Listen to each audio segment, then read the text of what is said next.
अस्सलाम वालेकुम वरहमतुल्लाहि वबरकातुहू। मेरे एक दोस्त ने मालदीव से मुझे मैसेज किया। इस पावर सप्लाई को, ये ATX पावर सप्लाई की डायग्राम है। ATX 230 Sunny technologies company limited की है। ये वो मॉडिफाई करना चाहता है, इसमें चेंजिंग लाना चाहता है। क्योंकि इसके तो फिक्स वोल्टेज हैं, इन वोल्टेज को वो क्या करना चाहता है कि चेंज करना चाहता है। एक तो तरीकाकार ये है कि मैं आपको इधर से बता दूं कि जी इस वायर को काट दो, इस जगह पे ये चेंज कर दो, तो आप पावर सप्लाई चेंज कर लेंगे। लेकिन उससे बेहतर तरीकाकार ये है कि मैं आपको इन डिटेल इस पावर सप्लाई का फंक्शन समझा दूं। जब आपको फंक्शन समझ आ जाएगा तो आपको काम करना आसान होता है। काम जब भी कोई भी काम करें हम, अगर हम उसको समझ के करेंगे तो उस काम करने में और एक आंखें बंद करके तुक्का लगा के काम करने में ज़मीन आसमान का फ़र्क होता है। जब हम किसी काम को समझ के कर रहे होते हैं तो वो एक बेस्ट प्रोसीजर है कि आपका किस तरीके से आपने उस चीज़ को रिकवर करना है। यहाँ पे देखिए तो हमारा इनपुट टर्मिनल है। इनपुट टर्मिनल के साथ आगे फ्यूज़ है, फ्यूज़ के साथ आगे NTC है। इसके पैरेलल में 470K की डिफरेंशियल नॉइज़ेस को रिमूव करने के लिए जो स्पाइक्स आती हैं, जो हाई फ्रीक्वेंसी की रिपल आती हैं, उनको रिमूव करने के लिए, उनको ख़त्म करने के लिए ये रजिस्टर लगी है। इसके साथ आगे दो क्लास Y कैपेसिटर लगे हैं जो कि सर्ज को प्रोटेक्ट करते हैं।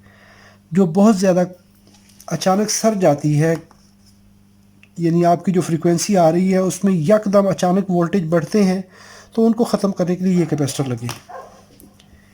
इससे आगे ये हमारा ब्रिज रेक्टिफायर है। यहाँ से पीछे आपको AC आ रही है और ब्रिज की आउटपुट पे DC आ रही होती है।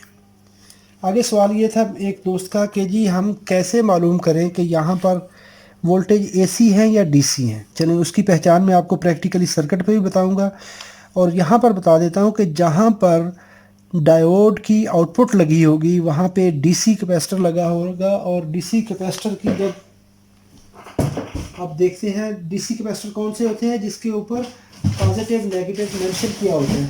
यानी यहाँ पर अगर देखेंगे तो यहाँ पर पॉजिटिव और नेगेटिव मेंशन किया हुआ है। किसी भी सर्किट के अंदर जब ये पॉजिटिव नेगेटिव की निशानी आ जाए तो इसका मतलब है यहाँ पर DC वोल्टेज है। कोई भी कैपेसिटर होगा जिस पे ये देखें, कैपेसिटर पे जिस जगह पे नेगेटिव पॉजिटिव की पट्टी बनी हुई है तो वहाँ पर आपको ये वाले यहाँ DC वोल्टेज मिलेंगे। इन कैपेसिटर पर जिस जगह पे कैपेसिटर ये लगे हुए हैं तो वहाँ पे आपको DC वोल्टेज मिलेंगे। और जिस जगह पे कोई ट्रांसफार्मर लगा होगा तो ट्रांसफार्मर में हमेशा AC वोल्टेज गुजरते हैं। रेक्टिफायर की आउटपुट, ये रेक्टिफायर लगे हुए हैं, ये हमारे ये 3 टांगों वाले। तो ये इसमें असल में 2 डायोड है। ये डबल डायोड का मोल्डेड पैक होता है कि इसके अंदर 2 डायोड इकट्ठे लगे हुए हैं। या तो ये सिंगल डायोड भी है और ये डबल डायोड है। तो इनकी आउटपुट जो होगी वो आपको DC मिलेगी। तो वहाँ पे उस सर्किट के अंदर ये देखिए, यहाँ पर AC पोर्शन है, AC इनपुट हो रही है, DC बन रही है। इसके बाद यहाँ पर DC को AC में बनाया जाता है। AC आई, इसके आगे लगे हुए हैं हमारे ये डायोड, ये 4 डायोड लगे हुए हैं। ये AC को DC में बनाएंगे। इस कैपेसिटर में हम उस DC वोल्टेज को स्टोर कर लेंगे। वो DC वोल्टेज हम ये मुख्तलिफ ICs और कंपोनेंट लगाकर उनको क्या करते हैं, उस DC को फिर से AC बनाते हैं। क्यों? इसकी फ्रीक्वेंसी चेंज करके हम कन्वर्ट करके रेगुलेट करवा के यहाँ पर इस रेक्टिफायर से रेक्टिफाई करते हैं, और यहाँ से फ़िल्टर से उसको प्योरीफाई करके उसको साफ़ सुथरा करके इन फ़िल्टरों से, इन कैपेसिटरों से आउटपुट ले लेंगे हम। यहाँ पर हमें ये मिल गए DC वोल्टेज, इस जगह पे DC मिलेंगे। इन DC वोल्टेज को अभी देखें तो सीधे अगर आ जाएं तो यहाँ पर 1 register, 2 register, 3 register, capacitor, diode, ये है RCD।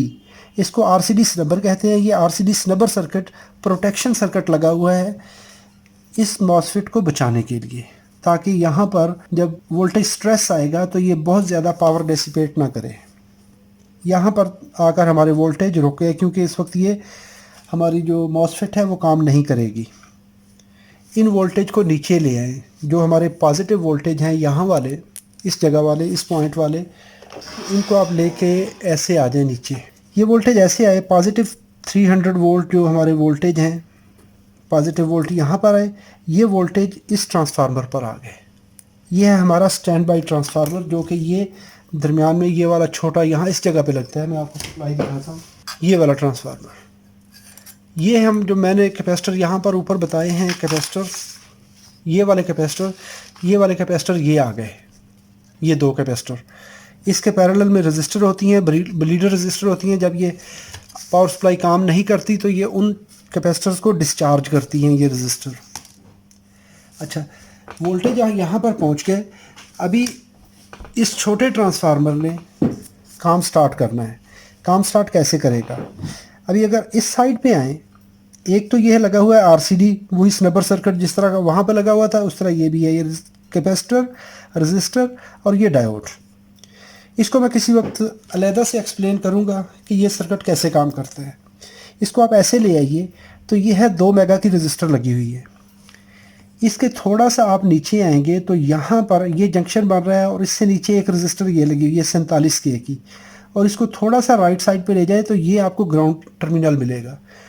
इसका मतलब ये हुआ ग्राउंड से लेकर ये रजिस्टर, तो इसको देखें तो एक हमारा ये दो रजिस्टर सीरीज में आ रही हैं। तो कहने का मकसद ये हुआ कि इस गेट को, इस मॉसफेट के गेट को एक वोल्टेज रेफरेंस मिलेगा। यहाँ पर वोल्टेज डिवाइडर नेटवर्क बन रहा है जो कि इस गेट को एक्टिव करवाएगा।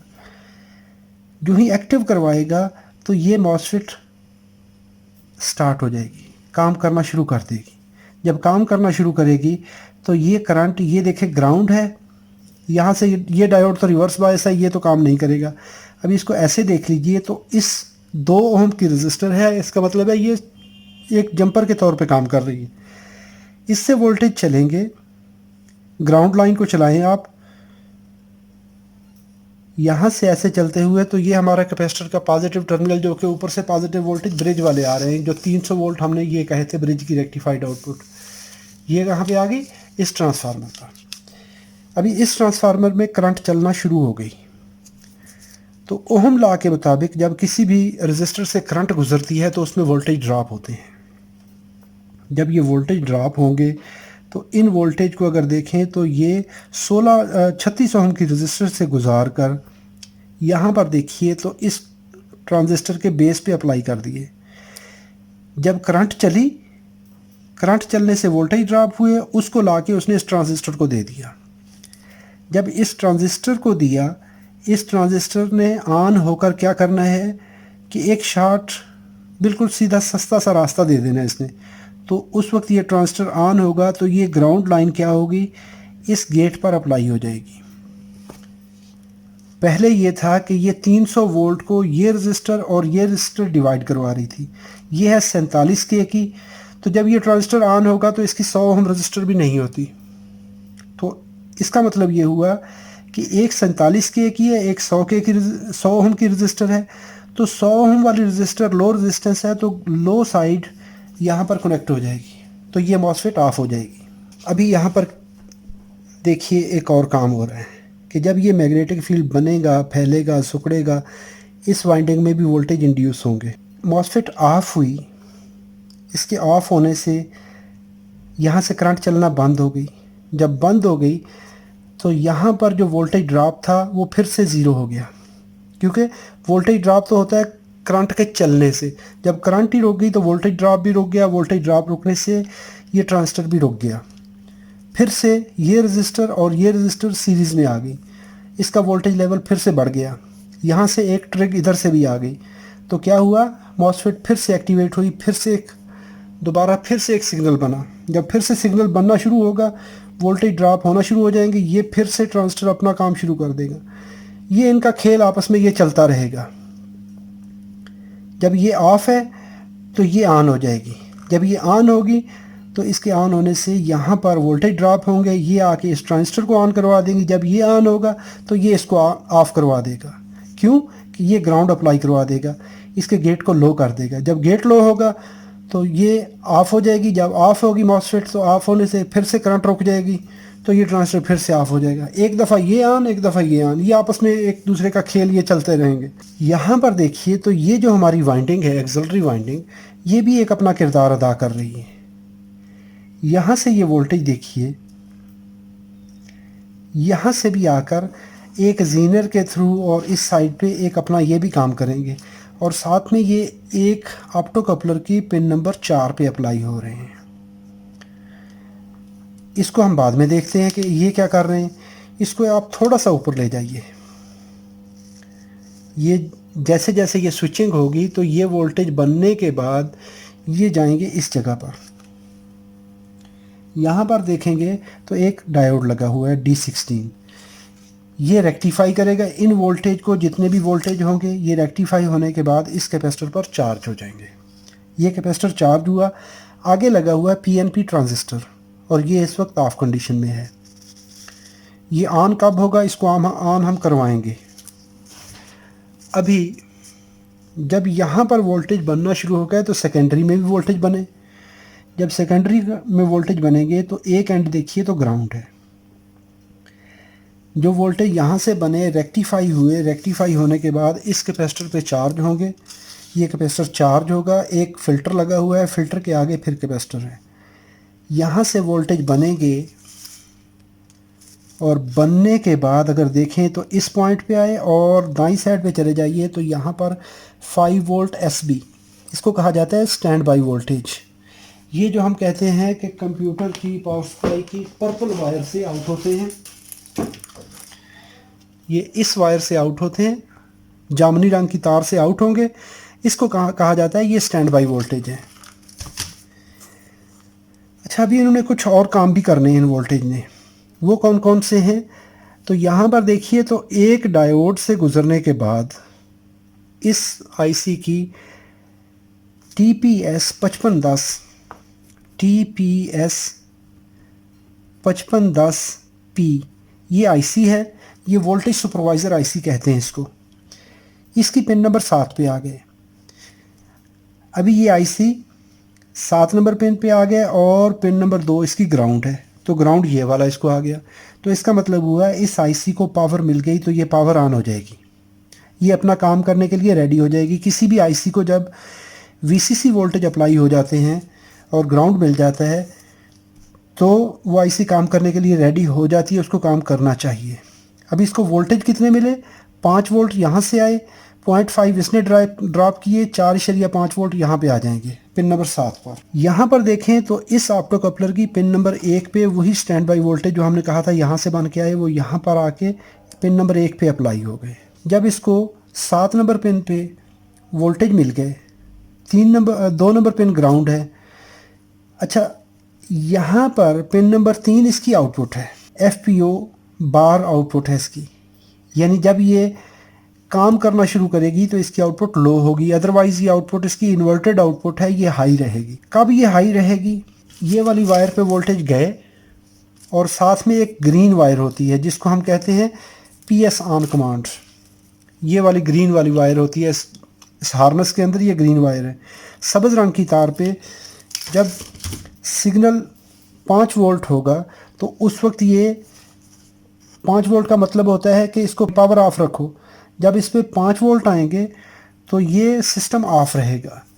जब आप इस सब्ज़ तार को ब्लैक तार के साथ शॉर्ट कर देंगे इस जंपर की मदद से, यहाँ से जो हमारी ये तार है इस कनेक्टर पे सब्ज़ रंग की तार को और काले रंग की तार को आपस में मिला देंगे, तो इसके मिलाने से क्या होगा, ये लाइन लो हो जाएगी, ये ग्राउंड के साथ कनेक्ट हो जाएगी।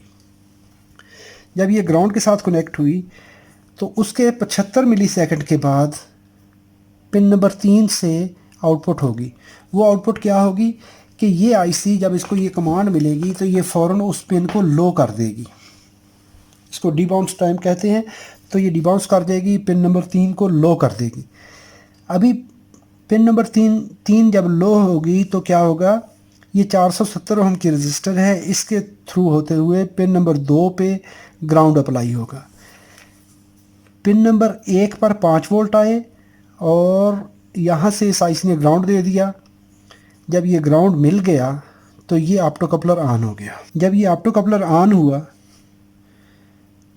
अच्छा अभी इसको ऑन बाद में करवाते हैं, पहले एक और भी काम करना है हमने। यहाँ पर देखिए, ये हम सर्किट में सॉरी भूल गया था। यहाँ पर देखें, ये सर्किट है, यहाँ पर वोल्टेज डिवाइडर नेटवर्क है। वोल्टेज डिवाइडर नेटवर्क और ये 10 ओम की रजिस्टर करंट लिमिटिंग रजिस्टर है, 1 नंबर पिन पे और 2 नंबर पिन पे TL431 लगा हुआ है। TL431 की पिन नंबर 3 यहाँ पे लगी हुई है, 2 नंबर पिन ग्राउंड है, 1 नंबर पिन पे रेफरेंस आएगा। यहाँ पर 2 रजिस्टर वोल्टेज डिवाइड करके जो 5 वोल्ट यहाँ से आए थे उनको डिवाइड करके 2.5 वोल्ट का रेफरेंस यहाँ पे आएगा, 2.5 वोल्ट का 1 नंबर पिन पे। तो ये इस ऑप्टो कपलर को ऑन करवा देगा। जब ये ऑप्टो कपलर ऑन होगा तो जो वोल्टेज हमने कहा था, जो VCC वाइंडिंग के वोल्टेज हैं, एक्सिलरी वाइंडिंग के वोल्टेज हैं, वो इसके थ्रू होते हुए इस ट्रांजिस्टर को भी साथ बायस करेंगे। तो होगा क्या, ये देखिए, तो अभी 3 नंबर पिन पे जो आने वाला सिग्नल है और करंट से आने वाला सिग्नल है, ये दोनों आपस में कंबाइन होकर दोनों आपस में समिंग पॉइंट बन रहा है। ये वाला समिंग पॉइंट किसको कहते हैं, यहाँ पे यानी ये 3 इनपुट थी और 1 आउटपुट हो जाएगी इस पॉइंट पे, और इसको कहा जाता है कि मुख्तलिफ जो सप्लाइयों का फ़र्क है वो यहाँ पर आकर इकट्ठा कर लिया जाता है। अभी इस वोल्टेज का इस ऑप्टो कपलर के ज़रिए ये कब कपल होगा, जब हमारे ये वोल्टेज पूरे होंगे। जब वोल्टेज पूरे होंगे तो उस वक्त ये इन वोल्टेज को गुजरने की इजाज़त दे देगा। अगर वोल्टेज नहीं बने तो ये ट्रांजिस्टर उस वक्त फुल स्पीड में स्विचिंग करवाएगा ताकि वोल्टेज पूरे हो जाएं। अगर वोल्टेज पूरे नहीं हो रहे तो इसकी स्विचिंग बहुत ज़्यादा होगी। जब वोल्टेज पूरा होना शुरू हो जाएंगे तो उस वक्त ये समिंग पॉइंट, यहाँ से आने वाले वोल्टेज और करंट वाले वोल्टेज, इनको आपस में कैंसलेशन होगी, दोनों का फ़र्क कमोबेश होगा। अगर ये वोल्टेज कम आ रहे हैं तो ये ज़्यादा होंगे, स्विचिंग बढ़ेगी, वोल्टेज पूरे हो जाएंगे। अगर यहाँ पे वोल्टेज ज़्यादा आना शुरू होंगे, कहाँ से आएंगे, यहाँ से। अगर ये वोल्टेज ज़्यादा आना शुरू हुए तो क्या करेगा, ये स्विचिंग को कम करवा देगा, इसका कंडक्शन लेवल चेंज करवाएगा, उस हिसाब से वोल्टेज आगे बनेंगे। अभी आ जाइए इस जगह पे जो हमने इसको ऑन करवाया था। ये ऑन कैसे हुआ था, PS ऑन कमांड दी थी, ये पिन लो हुई, ये ऑप्टो कपलर हमारा ऑन हुआ। इसके ऑन होने से ये देखिए, तो ये 22K की रजिस्टर है, ये कनेक्ट हो जाएगी इस ट्रांजिस्टर PNP ट्रांजिस्टर के बेस पर। तो PNP के 4.7K की रजिस्टर ये लगी हुई है, सीरीज़ में आके 22K की रजिस्टर ये लगेगी, ये 2 रजिस्टर मिलकर बेस बाइसिंग करवाएंगी, ये ट्रांजिस्टर ऑन हो जाएगा।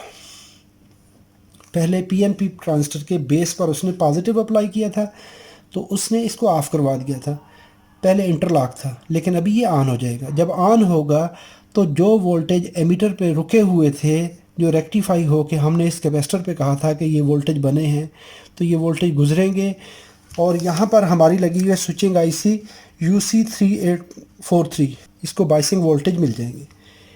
इस IC को जब बाइसिंग वोल्टेज मिले और इस पे देखें तो 15 नैनोफैरड का एक कैपेसिटर लगा हुआ है और 1K5 की रजिस्टर लगी हुई है।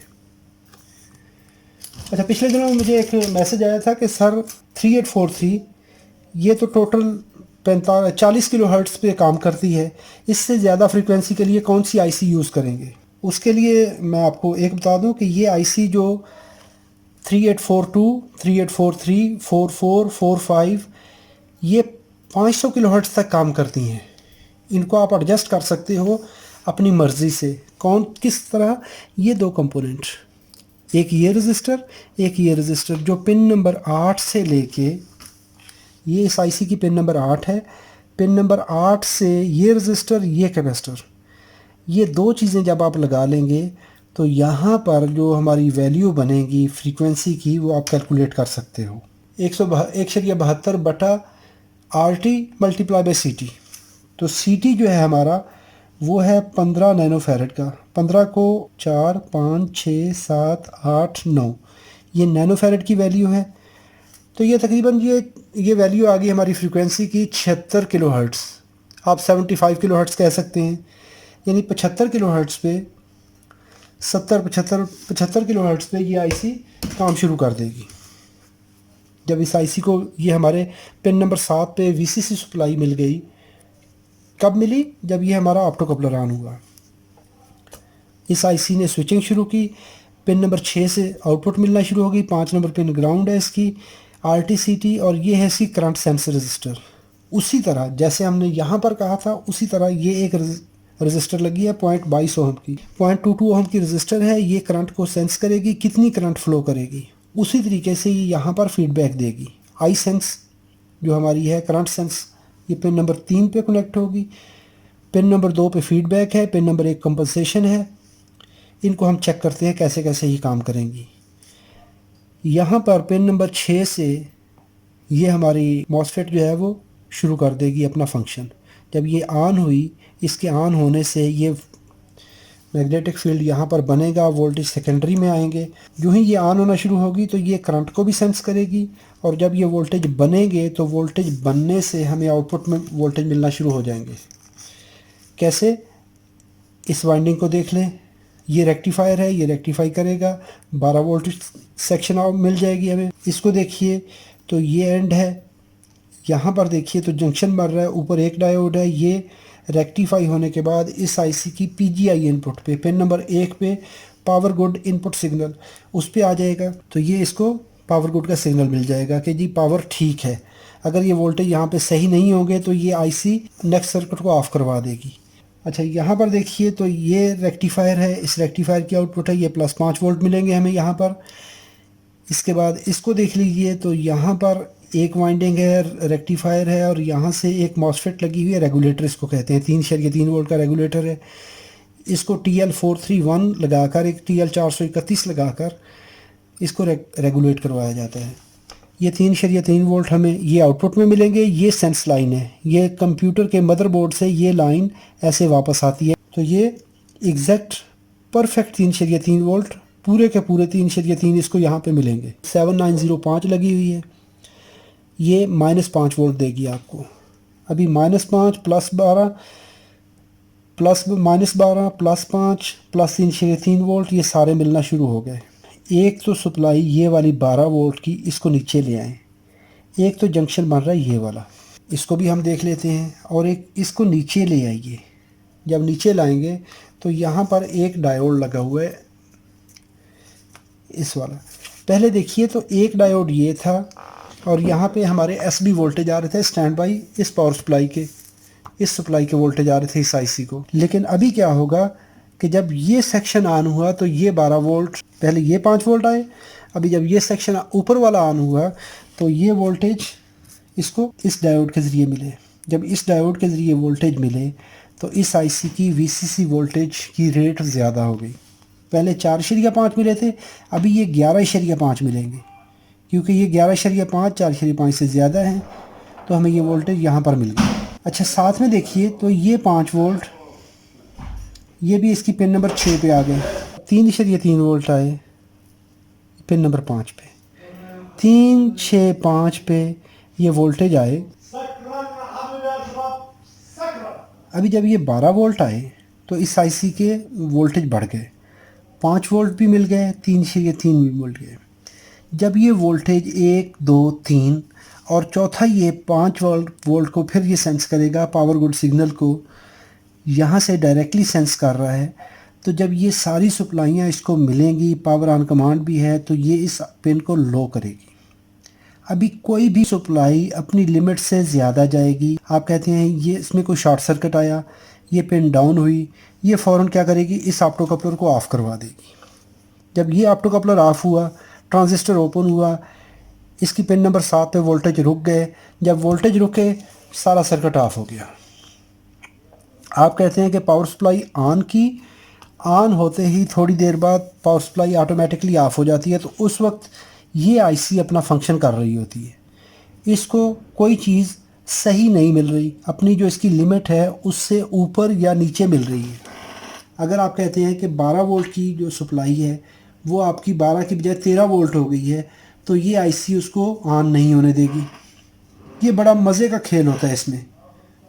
और किसी वजह से आप कहते हैं कि एक कंपोनेंट आपका, ये कैपेसिटर एक शॉर्ट हो गया या इंटरनली लीक हो गया, तो इसके लीक होने की वजह से आपकी सप्लाई पूरी की पूरी जो है वो एक्शन नहीं करेगी। ये सुपरवाइज़र का फंक्शन होता है।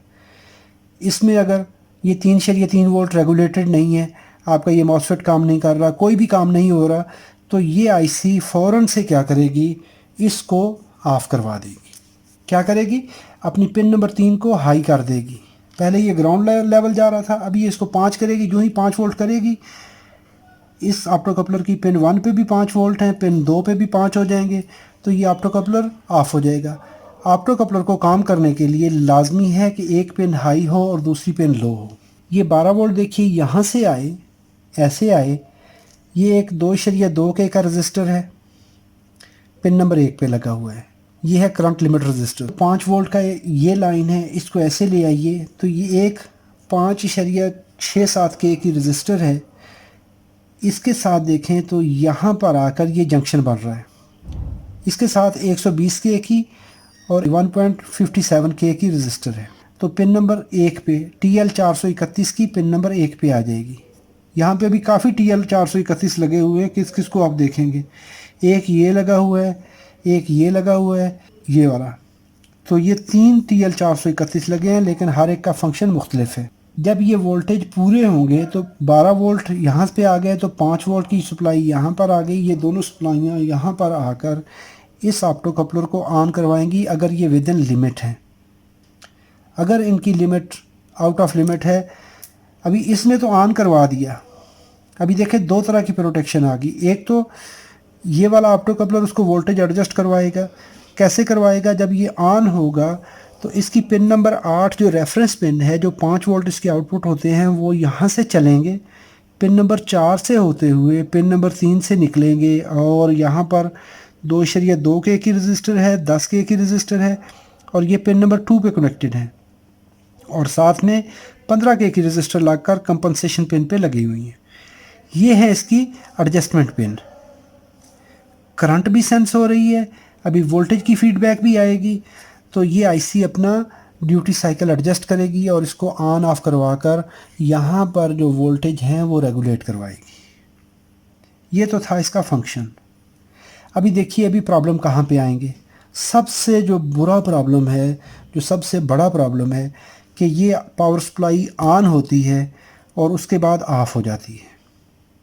अभी इसमें मैं आपको इसके वोल्टेज बढ़ाने का भी तरीकाकार बताता हूँ साथ में, और साथ में आपको इसके जो फॉल्ट हैं वो भी बताता हूँ। अभी एक तो सबसे जो गंदा तरीन फॉल्ट है वो ये है कि पावर सप्लाई ऑन हुई, ऑन हो के ऑफ हो गई। ऑन हुई, फिर से ऑन करते हो, जंपर निकाला, फिर से ऑन किया, ग्रीन वायर और ब्लैक को जंपर लगाया, ऑन किया, चली, फिर ऑफ हो गई। उसके लिए सबसे बड़ा जो दर्द सर है वो ये वोल्टेज सुपरवाइज़र होता है। आप इसको सबसे पहले आपने ट्रबल शूट करना है, इस पावर सप्लाई को रिपेयर करना है। तो रिपेयर करने के लिए जो सबसे बुनियादी फंक्शन है आपका, अगर आपके पास ये TPS 5510 लगी हुई है तो इसकी जो पिन नंबर 3 है इसको डिस्कनेक्ट कर दीजिए। कैसे करेंगे, इस पे लगी हुई है 470 ओम की रजिस्टर। इस रजिस्टर का वो एंड, वो सिरा जो 3 नंबर पिन पे लगा हुआ है, इसको निकाल दें, इसको PCB से आउट कर दें।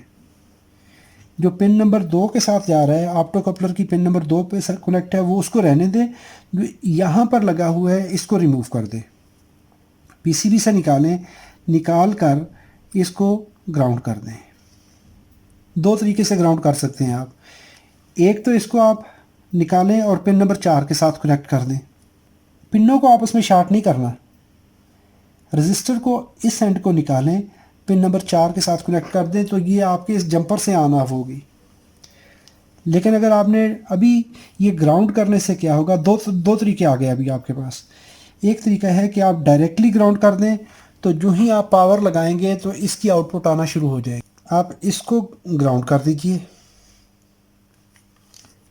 इस डायोड को, जो 12 वोल्ट वाला डायोड है, इसको रिमूव कर दीजिए। इसको रिमूव कर दीजिए, क्योंकि आपने कंप्यूटर पे तो आपको इस्तेमाल नहीं करना। अगर आपने इसको सिर्फ टेस्ट पर्पस के लिए यूज़ करना है, आपने रिपेयरिंग के लिए करना है, तो इसको वक्ती तौर पे ग्राउंड कीजिए। बाद में फिर जब आप इसका फॉल्ट ट्रेस कर लें तो उस वक्त आप क्या करेंगे, इसको दोबारा से अपनी जगह पे लगा दीजिए। अभी जब आपने इसको ग्राउंड किया, ये आईसी डायरेक्टली ऑन होगी, हमें आउटपुट में वोल्टेज मिलना शुरू हो जाएंगे। आप इनको चेक कर लीजिए कौन सी आउटपुट अपनी लिमिट से कम या ज़्यादा है।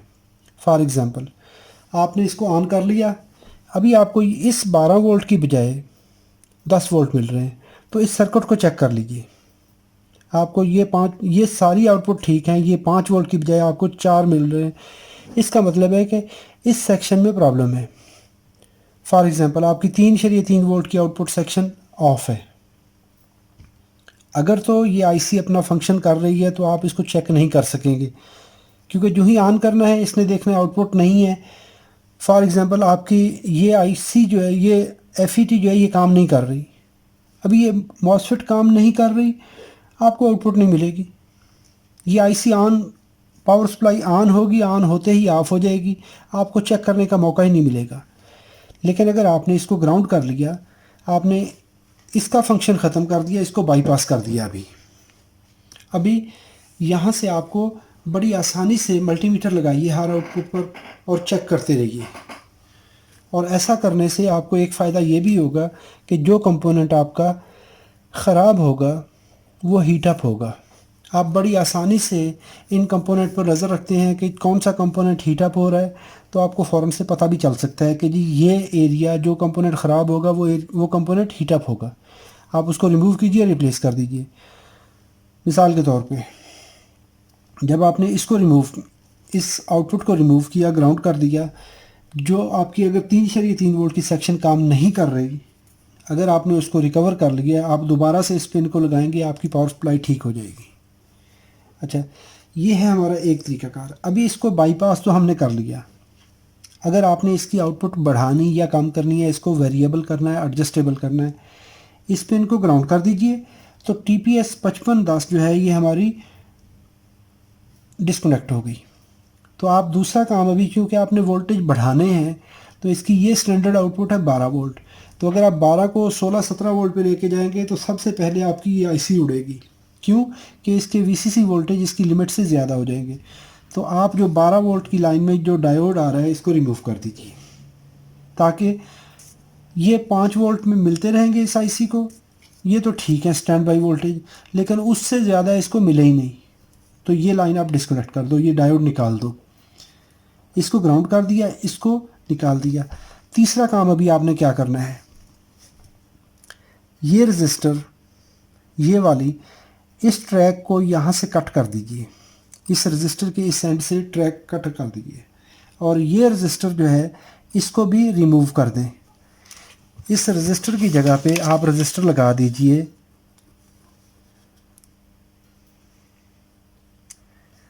330 ओम का। आपने 330 ओम का रजिस्टर लगा दिया। अभी क्या होगा कि करंट लिमिट रजिस्टर जो है ये आपकी छोटी हो गई, और इससे नेक्स्ट सर्किट जो है वो आप डिस्कनेक्ट कर देंगे जो 12 वोल्ट के साथ कनेक्ट हो रहा है। एक काम आपने ये कर लिया। और पिन नंबर 1 के साथ 2 रजिस्टर लगी हुई हैं, इस रजिस्टर को तो सिरे से निकाल दीजिए, ये वाला, और ये वाला रजिस्टर इसको 1K का कर दीजिए। 1K का रजिस्टर 1 किलो ओम का कर दीजिए, और इस जगह से ट्रैक ओपन कर दीजिए,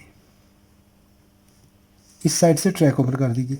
अभी आपका एक पॉइंट ये बन गया, एक पॉइंट ये बन गया, ये हो गया आपके 2 पॉइंट। इसको मैं कहता हूँ पॉइंट A, इसको कहता हूँ पॉइंट B।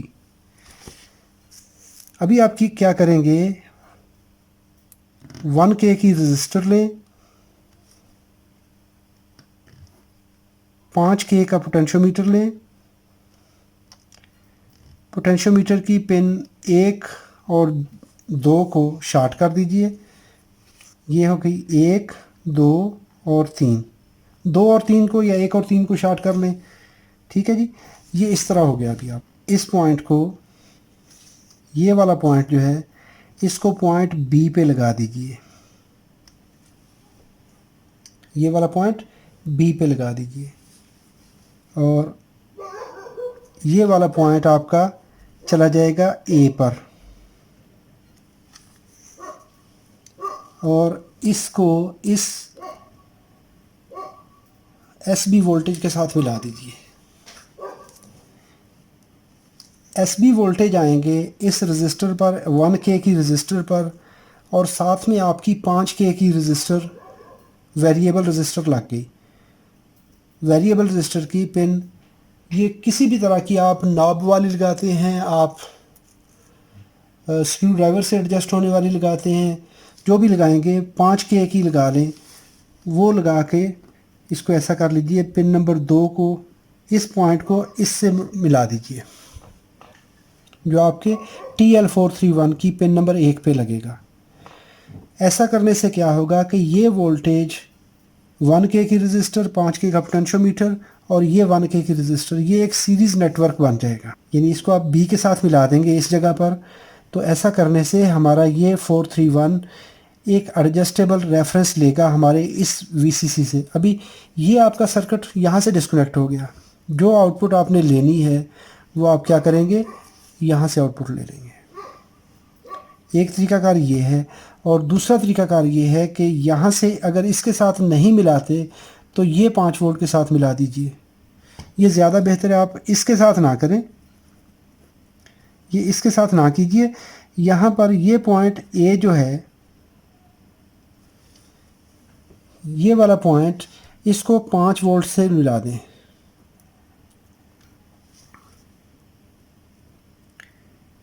ये जो सर्कल वाला है इसके साथ ना मिलाइए, SB के साथ ना मिलाइए। ये वोल्टेज 5 वोल्ट उठाइए, यहाँ पर दीजिए और इस पॉइंट को पिन 1 के साथ में मिला दीजिए, ये रजिस्टर के साथ। और ये वाला पॉइंट पोटेंशियोमीटर से उठाकर इस TL431 की पिन नंबर 1 पर दे दीजिए। ऐसा करने से आपके वोल्टेज की रेगुलेशन भी रहेगी, वोल्टेज मिलेंगे भी, रेगुलेट भी होंगे। जो जिस पे सेट करेंगे वो रेगुलेशन होगी। अगर आप इस SB को लगाएंगे तो वोल्टेज ड्रॉप होंगे, जब आप लोड डालेंगे तो उसमें रेगुलेशन नहीं रहेगी। तो आप इसको क्या कीजिए, इस पॉइंट को इसके साथ मिला दीजिए, तो ये उस वोल्टेज को वापसी मॉनिटर भी करेगा। यही A वाला पॉइंट यहाँ पर आ गया और यही A वाला पॉइंट यहाँ पर आ गया, यानी ये पॉइंट 2 जगह पे मिल गया, इस जगह पर भी और इस जगह पर भी, और ये पॉइंट इस जगह पर मिल गया। ऐसा करने से हमारा ये सर्किट, ये पावर सप्लाई एडजस्टेबल हो जाएगी। उम्मीद करता हूँ ये वीडियो आपके लिए फ़ायदेमंद है। अगर फ़ायदेमंद है तो अपनी दुआ में याद रखिएगा और कोशिश कीजिए हमेशा खुशियाँ बांटिए। आपकी वजह से किसी के चेहरे पे खुशी आ जाए तो आपकी ज़िंदगी का मकसद पूरा हो जाता है। दूसरों के लिए आसानियाँ पैदा कीजिए, अल्लाह रब्बुल इज़्ज़त आपके लिए आसानियाँ पैदा फरमाएंगे। हमेशा बड़ों का एहतराम कीजिए, छोटों से प्यार कीजिए और खुश रहा करें।